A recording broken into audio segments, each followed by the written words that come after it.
Hello, everybody, and thank you for joining us today. We know you had choices. It's the new iPhone unveiling today, and I know that's very exciting, but we hope to be even more exciting than an incremental improvement in phone technology. And we're going to talk about our NASA Pyramid Image Quality Indicator. My name is Josh Levine, and I will be your host for today for this NASA Technology Transfer Program webinar.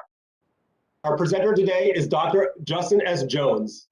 Dr. Justin S. Jones is the non-destructive evaluation subject matter expert and a senior materials engineer for the NASA Goddard Space Flight Center in Greenbelt, Maryland. An alumnus of the St. Johns Hopkins University, Dr. Jones has worked at NASA GSFC since 2010. Aside from the regular duties as GSFC's NDE lead, Dr. Jones has recently focused efforts on the NDE of additively manufactured parts, X-ray computed tomography, standards development, NDE in support of geology for planetary exploration, and advocating the use of NDE inspection tools for in-space applications. Following Justin's presentation today on the technologies, I myself will be giving a short presentation on how NASA licenses technologies to outside organizations. So a few order of business before we get started, please mute your microphones. And if you have any questions, please type them in the chat box in the lower corner of your screen, and we'll answer them during our Q&A session at the end. So at this point, I am going to turn it over to you, Justin, and thank you very much. Okay, thank you very much for the introduction, and I just wanted to show my face. I'll turn my camera off here in a minute, but thank you very much. Yes, so the development of the Pyramid Image Quality Indicator for X-ray computed tomography, and the lead-in, I don't think I'm going to be as interesting as the new iPhone, so I apologize in advance for that, but I will try my best. As Joshua mentioned, my name is Justin Jones. I'm the lead for non-destructive evaluation at the Goddard Space Flight Center. Non-destructive evaluation is, as the name implies, we're trying to figure out unharmful, non-destructive ways of analyzing parts and materials, and we have a number of techniques that we use. One of which is X-ray computed tomography, radiography. I like to use the analogy, for those of you not familiar with NDE, of medical doctors who might use thermography or ultrasounds and X-rays to interrogate the body, look for problems with the human. We are using a lot of those same tools for parts and for NASA for spaceflight hardware. So just kind of a brief overview of what we do. I spend a lot of my time with X-ray computed tomography technologies, and also looking at ways that we can incorporate some of these tools for space use. So a brief overview of what I plan to discuss today. Background motivation. So I've tried to gear this talk more for useful to folks who do computed tomography, but even if you are not familiar with the world of NDE or X-ray or computed tomography, or a novice or a beginner at the field, I wanted to have something that everybody could take out of the presentation, hopefully that would be useful. So I try to make it a little bit more general audience presentation today. So talk about applications, motivation for why we're trying to develop standards here at NASA. In particular, goals and intentions behind the CT IQI, prior development studies and concepts, so some of the early work that we did, the pyramid concept, why we eventually came about where we are now with the pyramid IQI, key features, ongoing efforts and future work. This is still very much a work in progress. Intended use and examples, and then considerations for fabrication of the IQI, because this is really made to be a kind of a versatile tool that could be changed on the fly or modified quickly. And then broader impacts and applications, and that's geared more for kind of NASA's viewpoint, but it might be applicable to anybody else in aerospace or common goals. So again, for those not familiar with NDE or X-ray computed tomography in particular, just a little overview of the technique. So X-ray CT or computed tomography, it started off years ago as a medical tool, generally referred to as CAT scans. It's still basically the same thing. In industry, we use a different way of doing things. We're not using a helical scanner where, in the medical world, the human body goes inside the machine. Gantry system revolves around the person and collects images. It's much easier, simpler to just rotate the part. So for industrial CT, we have generally a sample stage where we're rotating the part. The X-ray and the X-ray detector are, as shown in this image, the X-ray source on the right, detector on the left is generally static during the scan, and the part is rotating in between. You're collecting images throughout that revolution, generally 360 degrees. It can be more or less. And the projections are at set angle increments known as or projection angles. The radiographs are then processed into a 3D volume through a process called reconstruction, and there's a number of different ways you can do reconstruction analysis, but the data it generates is generally a volume with a high bit depth, and the single elements in the volume are known as voxels. Voxel is just shorthand for volume pixel. And then the voxels, unlike a solid model, the voxels in a CT scan actually have a density content to them, or absorption metric. So the grayscale generally trends with density or atomic number in the part. Not exactly, because there's other influences, but generally the darker the image or more absorption it sees in the X-rays, the more dense or high atomic number element in the part. So an image quality indicator, or IQI, and I'll define it a little bit more in detail later, is just a general tool used to measure the quality of the images produced by the CT system.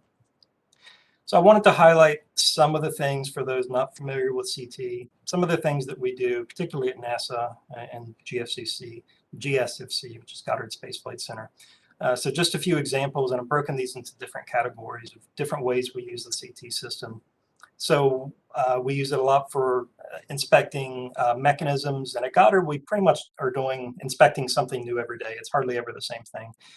We get general classes of materials that we inspect a lot of, but we have a lot of one-off spacecraft. We're not making duplicates, so we have a lot of single-use hardware that we're inspecting, sometimes for qualifications, sometimes it was a failure during a test and we're trying to figure out the failure, so there's a little bit of failure analysis involved.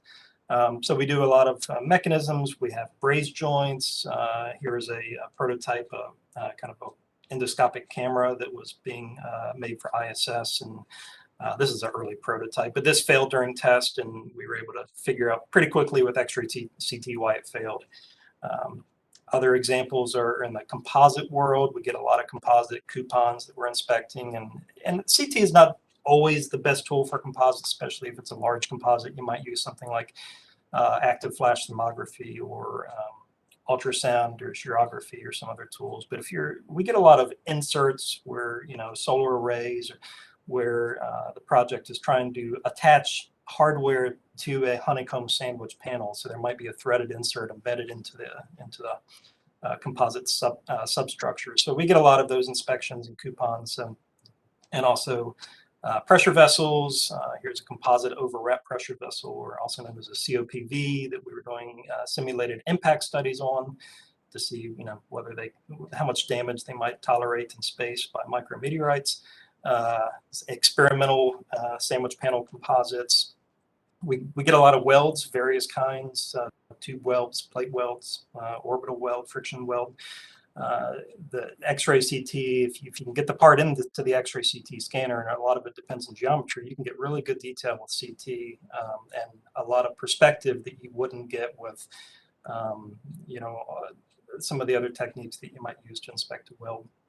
Also, we do a lot of circuit board inspections and electronic parts. Specifically here at NASA Goddard, we get a lot of that sort of work.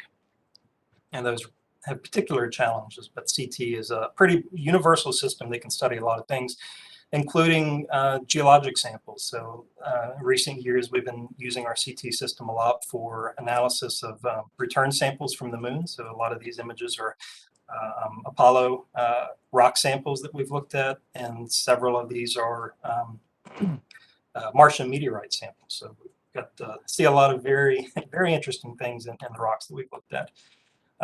Here's another rock, but this is I've categorized under the category of human spaceflight safety mission assurance. So as I mentioned a few minutes ago, micrometeorite impact damage is a big concern, and some of the samples that we have to look at and then assess the degree of impact from micrometeorites are actually rock samples from the moon that have been directly impacted by micrometeorites. We can also try our best to simulate them on Earth, although the velocity is nowhere near as high as a true lunar or micrometeorite in space. But here's a simulated impact on one of those composite overpressure vessels. So we really care about the safety of our astronauts when they're in space. How do we build gear, protective gear, helmet shielding, habitat structures that can absorb and prevent damage from those impacts. Another big thing for NASA right now is in situ resource utilization, and that's the idea of being able to use material that you find in situ or in the environment that you can use for fuel sources, or one of the big things we're talking about now is 3D printing with lunar regolith or lunar soil. Again, another benefit of having access to some of these lunar samples from Apollo is that we can look at deep inside the samples with X-ray CT, cross-section them, and do volumetric analysis to figure out, for example, how much ilmenite, which is like a titanium-bearing mineral, or how much iron is in the sample, which has implications for possible 3D printing with that material or other applications. And here's just another kind of an artist rendering of a possible future habitat on Mars, where processing soil, using that for again, maybe fuel sources or for 3D printing applications. And in order to do this, which goes alongside the 3D printing capability, is being able to inspect that. So we envision also having NDE tools, X-ray, even ultrasound, but particularly X-ray CT, where you can have 3D imaging of samples in space for rock samples, soil samples, and also 3D printed parts that we're making in space. So I keep mentioning 3D printing. That's really going to be one of the central themes throughout this talk. It's a big deal for NASA right now. We do a lot of ground-based inspection on 3D printed parts, that prototypes or parts that we're trying to qualify for space, and a lot of centers are working on this. I'll emphasize that, but it's an immediate concern for NASA, and we feel like ourselves, and also for that matter, much of the industry is behind the curve on the inspection side, playing catch up with the production side. So folks are making things with 3D printing, and we're trying to understand what are the limitations of the material. Does it behave the same as traditionally wrought or machine material? So we're trying to answer all those questions. We're also trying to make NDE tools that can inspect them and where we can trust the results. So that's where standards and calibrations come in. And then kind of a spinoff from that is what we call ISM, or in-space manufacturing. So there's actually this printer on the left, RevWire, it used to be called Made in Space, is a 3D printer currently on ISS. I don't know if this actual image is the prototype or the one on ISS, I'm not sure, but they are making metal 3D printed parts and plastic 3D printed parts in space right now. In fact, they just sent a printer up a few months ago that can print using regolith or soil, lunar soil, and they're using a simulated soil, not the actual soil, but demonstrating that you can actually 3D print materials using regolith. And this printer on the right is a company called TechShot. They're working with NASA Marshall Space Flight Center, a group called FabLab. It's another version of the 3D printer for space. This might actually be in space, I'm not sure, or it's going up very soon. But we actually worked with TechShot. We've inspected several of their prototype parts to try and identify what the possible defects are in their 3D prints and how they can revise them. So, how do we accept and certify 3D printed parts? As I mentioned, that's a big question right now for NASA, and a lot of us are scratching our heads and trying to come up with ways to do it and address it. 3D printed parts, you have a number of different tools you can use, traditional NDE tools. What we at NASA consider the gold standard is really X-ray CT. And the reason is because when you're 3D printing a part, a lot of the time, the motivation for 3D printing the part is because the inherent complexity of the part itself. So you may, if it's a simple part, you can just use regular subtractive conventional machining, but often we're using 3D printing because it's something that we can't make using traditional means. So That inherent complexity of the part usually also drives the complexity of the inspection. So you may not be able to use simple dye penetrant inspection or mag particle or some of the more conventional NDE methods. So CT is often the way we end up going, but then how do there's very few standards for CT, and a lot of them are very vaguely written. So how do you qualify those parts, and how do we get to there using image quality indicators and certification tactics? So I'll just throw a quick plug in. I don't want to bore folks with standards, but NASA just last year did publish 2 new standards related to additive manufacturing acceptance and certification.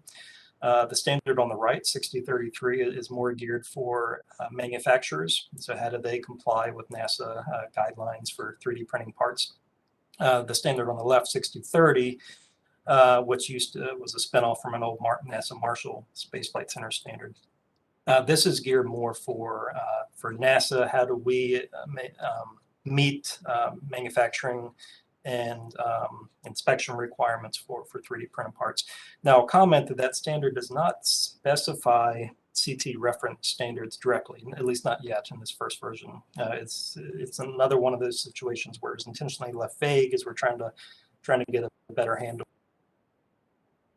on this. It does state that all Class A, which means all high-risk parts, shall receive quantitative NDE with full coverage of the surface and volume. And volume is key. That generally leaves you with only maybe ultrasound and X-ray as NDE methods, including verifiable detection of the critical initial flaw size. So that gets to certification, qualification of the 3D printer, of the inspection system, and so on.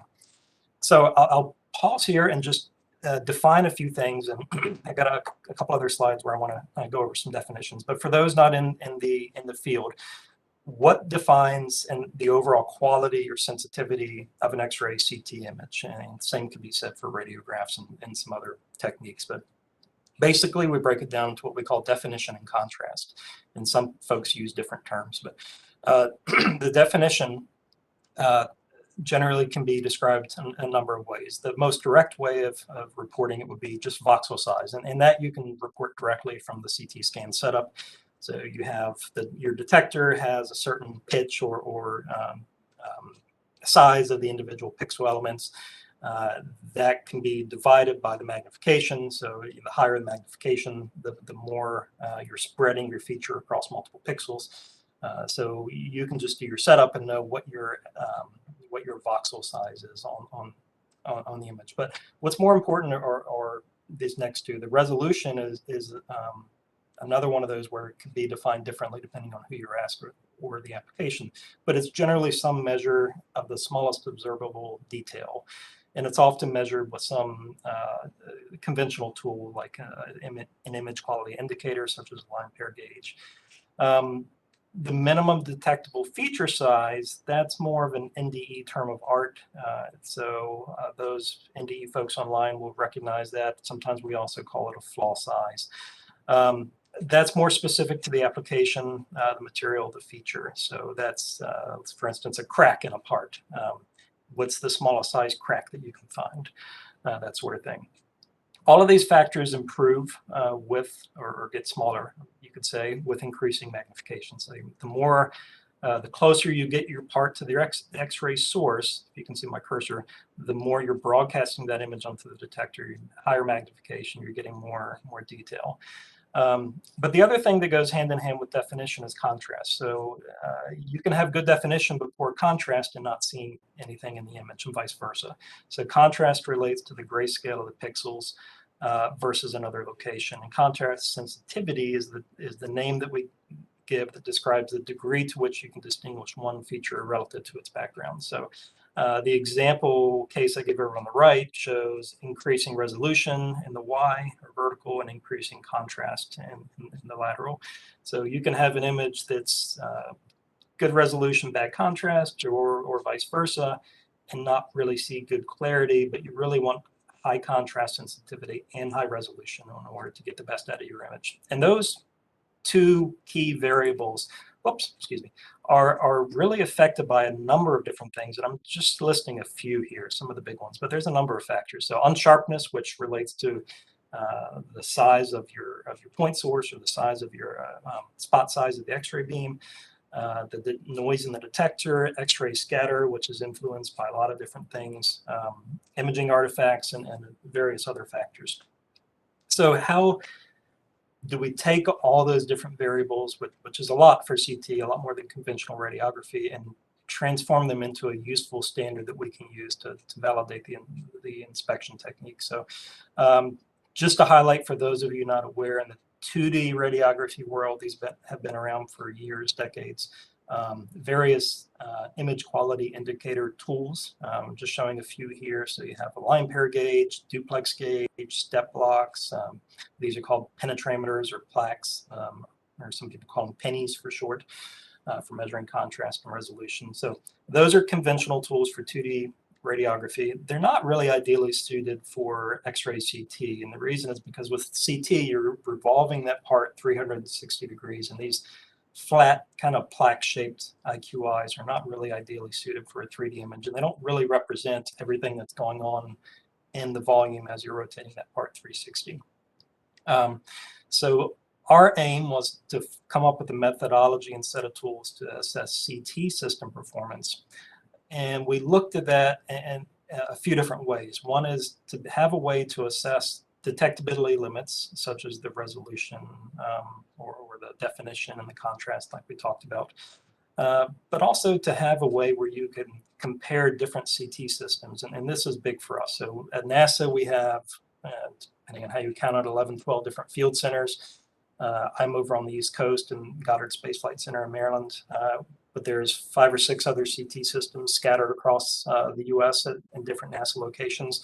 So if we're passing a part back and forth between NASA centers, how can we ensure that one CT system is performing equally to another? So we wanted a way to be able to do that.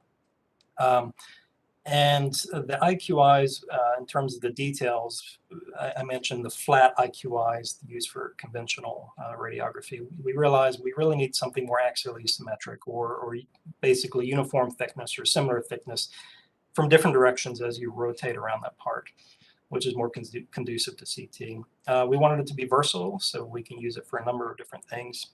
Scalable, so we could easily make an IQI for high mag scans, low mag scans, big parts, small parts.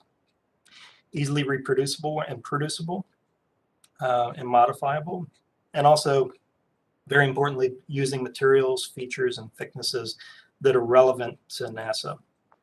And then lastly, I mentioned we recognized that the IQI, as we were developing it, could also serve a dual purpose. And I keep talking about additive manufacturing, which is really big for us right now.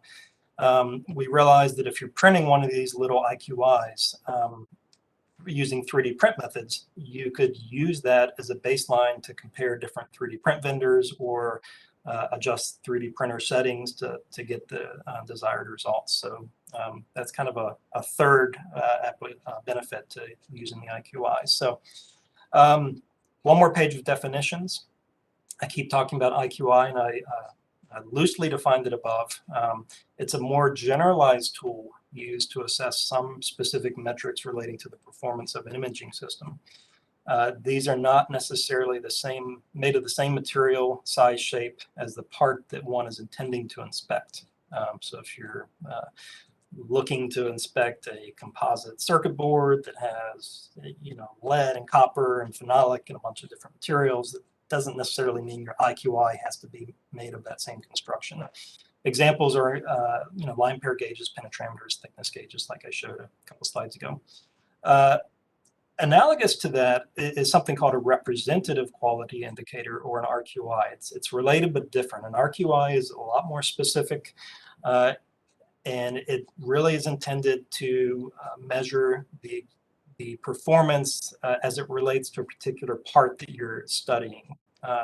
These are made usually of the same material, size, shape, etc. as the part. If possible, and this is very important, they have features or defects embedded in them similar as possible the defect that you're interested in inspecting. These are also sometimes known in the NDE world as a known defect standard or NDE standard. And the idea is that the embedded defect in that RQI is as similar as possible to what you're looking at. So examples might include fatigue, fracture, crack plates, or plates with little cracks in them, EDM notches, Teflon inserts if you're looking at composites, and Teflon embedded in between the plies, which could simulate a delamination.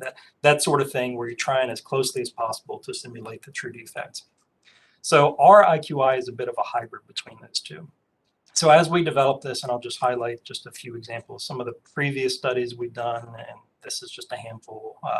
Our lab has looked at various other approaches, and I know NASA Marshall, NASA Langley has looked at different ways of doing this as well. So just to highlight a few, we first looked at a kind of a cylinder IQI, and I know this is kind of a common approach where you have, this one's 3D printed, where you have just a bunch of little embedded features, cylinders, flat bottom holes, cones, that sort of thing, and you're looking at how well the CT system can resolve the different features. We experimented also with kind of a wire grid. So this was a kind of a spin-off of the idea of a line profile, or a wire gauge, I should say, where you have screens of known, these are like mesh screens for filtering dust powders, where you have these of different known spacing, and then you can roll them up and put them into an IQI and see which one you can visualize. And this is actually pretty useful because it shows you that grid in different orientations versus just a flat plate wire grid or something like that. But it had limited application. And then this other idea where we call these little key fit plates, where you have a little rectangular, kind of an oval shaped little plaque where you can embed different features. You could do like holes, slots, traces, that sort of thing. Or if it's a 3D printed part, you could simulate trap powder in a little cavity, or skip layers, or different defects you might expect in a 3D printed part.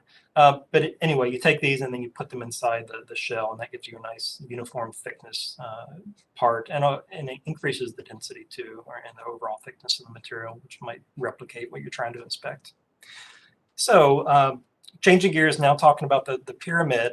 So the basic idea behind our pyramid, which is the main focus of our talk here, is basically that you have something that has 4 different sides where you can have different sets of features, and in our case we're using different size pairs of channels to kind of represent line profiles or edges that you could do maybe a modulated transfer function assessment, or just simply count the line pairs.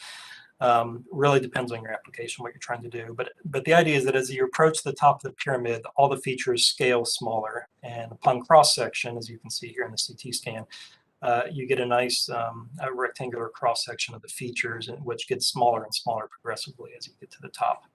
And I'll highlight kind of as a disclaimer that this presentation really is intended to show elements of the design concepts, not really exact construction details. For example, the line pairs shown here are pretty coarse and just intended to convey the concept of what we're trying to do, not necessarily specific dimensions.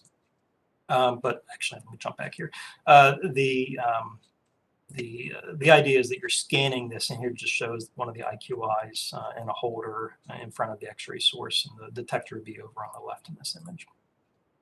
So as we were developing this, one of the things that we noticed was that for some of the softer IQI materials, like the plastics we were using initially in some of our prototypes, it was sometimes difficult, especially as you got toward the tip of the pyramid, to make out some of the features. And so we were thinking, well, how could we, without drastically affecting the shape or the design, how can we improve contrast on those edges? So we looked at a few different ways. One was sputtering. So we had a gold sputter inlay using like a sputter technique that you might use for scanning electron microscopy. And that actually gave really good contrast. It wasn't completely uniform, but gave good contrast in some of these internal features. One of the other ways that we found that we really liked was using electroless nickel deposition, and that gave surprisingly very, very uniform thin coating over top of the entire IQI, and didn't drastically change any of the shape or the size of the features. So that was another good way of really boosting the contrast in some of those edges, so you can really make out the details on the features. One of the other attributes that we realized is, actually jump back 2 slides here. When we were doing the cross sections of these, we realized pretty quickly we don't really have a good way, once you're into the virtual 3D world of the CT volume, we didn't really know where we were. I mean, we could measure the width, I suppose, but we didn't really know where we were on the vertical ascent of the pyramid. So we realized it'd be good to have little markers or fiducials along the edges of the pyramid. And that actually does a few things. It gives us the elevation. So if we know, for instance, we're at notch number 8, exactly where we are on the outside of the pyramid, we can go then take that and verify the dimensions externally, and that's important for the IQI to have traceable or verifiable physical dimensions of what you're trying to measure with the CT.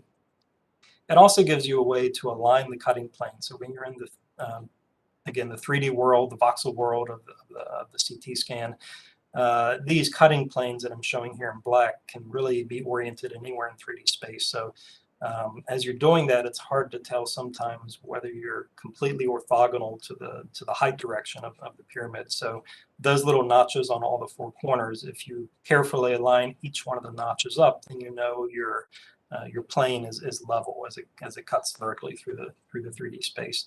And then another kind of side benefit, we haven't really tried this, but you could conceivably use the little notches on the side as another tool, some sort of line pair gauge or another sort of qualification metric if you wanted to. Another way we found that we can use the pyramid is, I've been talking about outside features, exterior features this whole time, and the reason we wanted the pyramid to have exterior features, as I mentioned, was because you could go back and verify those using SEM or optical microscopy or various other ways of measuring profiles. But the interior was available for applications too. So we thought, well, it'd be nice to have a way of doing some sort of penetrometer type measurement like you would use a plaque penetrometer. And for those not in the ND world, basically how these work for conventional or 2D radiography is you take one of these little plaque penetrometers, the little number at the bottom represents the percentage of the thickness of your part. So for instance, if you're trying to inspect a 100 millimeter diameter block of aluminum, then you would want a penetrometer the convention is 2% of the thickness. So you would pick a 2 millimeter thick penetrometer, you would tape that onto your part, and then the little holes in the penetrometer are sized, they call like 1T, 2T, 4T, and the T represents the thickness. So 1T would be the same diameter as the thickness of the penetrometer. So when somebody's writing a specification for, if you're doing this inspection, you need to meet this requirement of, it might say 2T or 1T or something like that. That generally means 2% of the thickness that you could visualize a hole in your image. That's 2% of the thickness, and XY dimension might be 1T or 2T or 4T. So again, that doesn't really apply to CT all that well. So we were thinking, okay, if we can make a stack of penetrometers, lay them flat like discs or coins, stack them on top of each other, then you're shooting through different thickness materials, which ideally might be representative of the thickness of the part that you're inspecting. And then in those materials, then you have your little holes where you can measure contrast sensitivity and to an extent resolution. So you can also use other tools, so it doesn't have to be a disc with a hole. It could be, we thought about using TEM grids, which are very, very fine feature for high magnification CT scans. But we played around with this a little bit. So these are micro wire EDM notch holes and then wire EDM cut circles. We had some that were made 4 millimeter OD versus all the way up to 10 millimeter OD with 1T, 2T, and 4T holes embedded. And this just shows an example CT scan in the IQI. I think we just had a stack of 5 in this one, but I'm showing the 7 and the 10 OD penetrometers. In the 7, you can make out the 4T and the 2T. You can't see the 1T hole. In the 10, you can make out all 3 holes. It's a bigger penetrometer.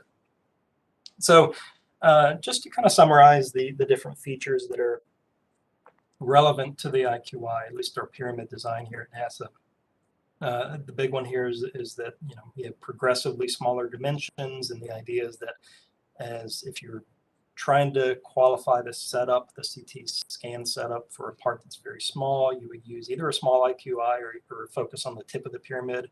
And it has some usability range, so down toward the base of the pyramid where your material is thicker, maybe representing a thicker material that you're trying to inspect, you could use that.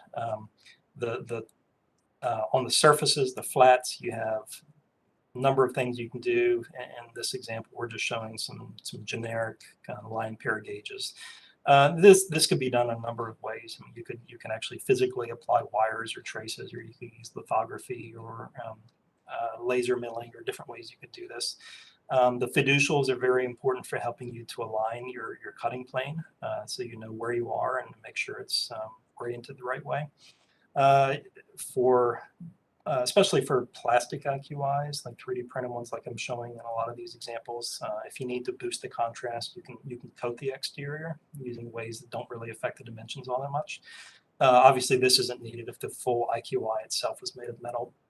And then the internal features, like the penetrometers that we were using, you could have the internal cone, or kind of what we call wedding cake structure, where you have a stack of different tools like penetrometers or grids or some sort of thing like that, where you can measure contrast or resolution. I mentioned at the beginning that this is very much a work in progress for us at Goddard. We were actually the pandemic put a halt to a lot of activities that we were doing on this. One of the things we were doing is trying to print increasingly smaller versions of the IQI, and here's just a prototype. But we were looking at 3D microprinting, where you can get down to just a couple micron resolution, and then also using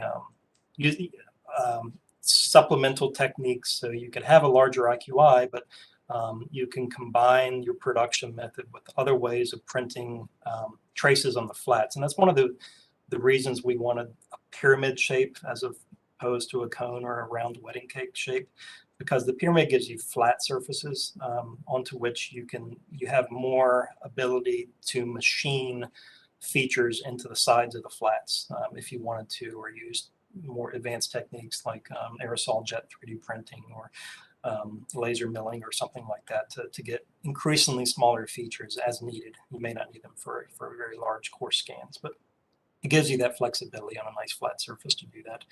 And then, so we've been looking at alternate ways, which I'm not really showing in the presentation here, of alternate ways of doing these features, alternate ways of printing the bulk of the pyramid. And then we've also been looking at other things other than penetrometers that we can stack on the inside that gives us targets to measure features with. So backing out a little bit, so I want to kind of discuss again the 3 intended purposes of our IQI. One was to measure, the core of it is to measure system performance, baseline metrics such as definition and contrast. And those are related to a given inspection setup. And then the other benefits would be comparing CT systems. So if you're passing a part around different systems, or if you have a part that you're sending out to different NDE service labs and you want to know how well they can do performance-wise versus the other competitors, you could send them an IQI and have them scan.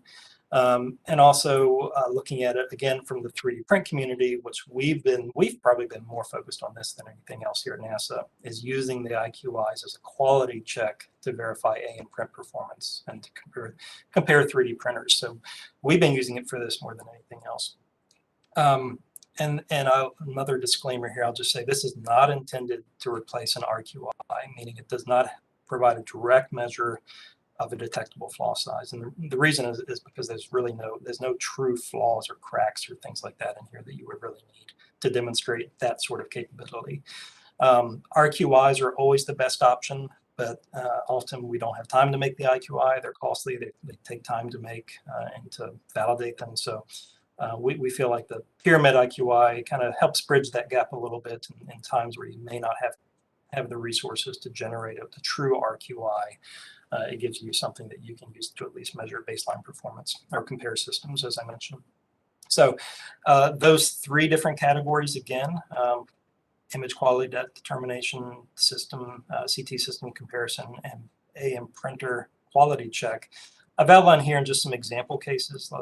First one, let's say a lab intends to inspect a solid 3D printed part like aluminum, silicon, magnesium, and the customer asked, what is the system resolution? So one would scan or select an IQI, which is made ideally of the same material or at least similar density as the part that's being inspected. Also, the IQI should be sized relevant to the part. In other words, larger IQIs for larger parts, smaller ones for smaller parts. You would set up your CT system, to inspect that part using all the settings you would normally use magnification, kilovoltage, any filters, and various other settings that we need for a CT scan. Run your CT scan of the part. Also use the same exact settings on the IQI. That's the intended purpose. And then that would tell you what the what your baseline performance is for that setup and for that general size of part, material, and thickness of material. So from the CT scan, you could back out, find that respective image plane that corresponds to the smallest observable features, and then run your analysis on that image plane. And then also you want to be able to confirm those measurements with some sort of traceable method. And that's, again, why the features on the IQI are external to the shape, except for the pyramid, the penetrometers.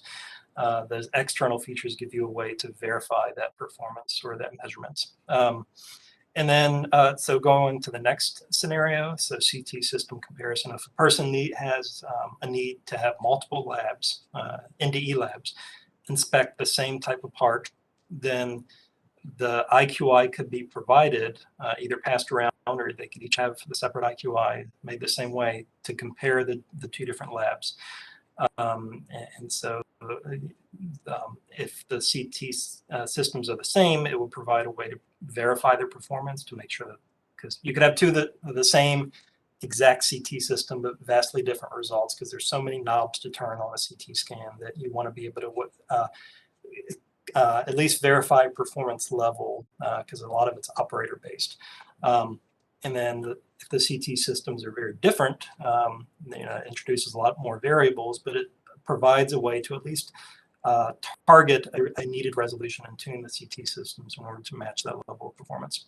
And then lastly, again, the AM, this is kind of using it in the backwards approach. So if you are trying to qualify an AM print process or 3D print vendor, then send them the CAD file of the pyramid IQI, have them printed, and then use your CT system to verify the quality of the print and how well it prints the features as intended. So important considerations for fabricating IQIs. So these are the things that we were really considering as we were developing this. We wanted a tool that could be made using any production method. So we're highlighting a lot of 3D printed IQIs, modified 3D printed parts, but you could also use conventional subtractive machining, laser milling, EDM, lithography, aerosol jet printing, or combinations of those methods to get the bulk shape and the feature definition that you need. If inspecting the same part or materials all the time, then ideally your IQI material should be as similar as possible to that. And as I mentioned, the idea is that you're running your IQI scan at whatever X-ray settings are being used for the intended part inspection. So you want them to be similar. And you may need an assortment of IQIs if your lab runs a range of different size, different material parts. So again, the size should be scaled to accommodate that region of interest and the thickness. So one of the benefits of the pyramid is that it has a range of thicknesses already encompassed in it, but it's not really one size fits all. You may still need bigger or smaller IQIs depending on the situation. A few other considerations for fabrication. Fabrication of the features, such as the line pairs or internal features. they should aim to achieve a better accuracy than the required CT resolution, except in the case, that third example I keep mentioning for additive manufacturing. If the IQI is being used as a quality control measure for some production process like AM, then it's actually better to have the CT resolution be better, so you can determine the true accuracy of the 3D print process. Another thing I'll mention about 3D printing is that it can be a really convenient way of prototyping and making these things, but just be aware of 3D print limitations for small features. So I will emphasize again, you may need to supplement your bulk IQI fabrication with an alternative way of making the fine features that you need, like laser milling or micro VDM or some other tools. And then again, emphasize that the ground truth data to validate the size of the features should be obtained by another verifiable method. And again, that's the reason we do most of these on the outside flat surface, so you can use microscopy or other tools to measure those features exactly and know what the ground truth should be. And again, I mentioned this earlier, but just wanted to emphasize that this presentation was intended to show relevant aspects of the design and not necessarily exact construction details, because those really will depend on the exact end user application. And the idea is that the IQI could be easily modified to fit the application. So I'll just end, zoom out again here and talk about kind of spin off outside of just conventional NDE lab engineering use applications for measuring system performance. We really see this as having benefit in the additive manufacturing community for quality control. So having, and there's other kind of indicator or test standards for 3D printing. I know a lot of different institutions have developed those over the past few years. So, not saying ours is superior, but it's an alternative to consider. We like the pyramid because it has various flats and corners and edges and round shapes in multiple different directions. And so if you're looking at build directions in your from your 3D printer, you can assess how well it creates those features and shapes in different directions. So we see a lot of use for it there. And so again, that's kind of using the system in the reverse sense. So not using the IQI to assess the CT system, but the other way around, to use the CT system to assess how well that IQI was 3D printed. And then again, for me in particular, for NASA, we are really interested in NDE tools for space. So we want to have a permanent presence on the moon and send women and men back to the surface in the next few years. And we're actively looking at tools for doing things like engineering use like we use on the ground, but if we're going to be making tools in space with 3D printing or bringing tools that we need to inspect, we need a way to inspect them and to make sure that our inspection processes are working properly and as expected and as they would perform on the ground. And also, looking at more advanced techniques like in situ resource utilization, and also science initiatives and return sample triage, kind of scoping out samples we want to bring back to Earth and having a way to accurately and reliably measure what we're trying to measure in space. So that's more of a NASA specific goal, but one that's definitely relevant to the space community. So I will end it there and thank you for your time. And I just want to put my acknowledgments line up here. I won't mention everybody specifically, but the work was funded through NASA's Office of Safety Mission Assurance OSMA NDE program. Eric Burke is the lead of that. Number of people to thank here. And I will, I guess, open up to any questions or also open to recommendations or ideas if anybody has any. So thank you.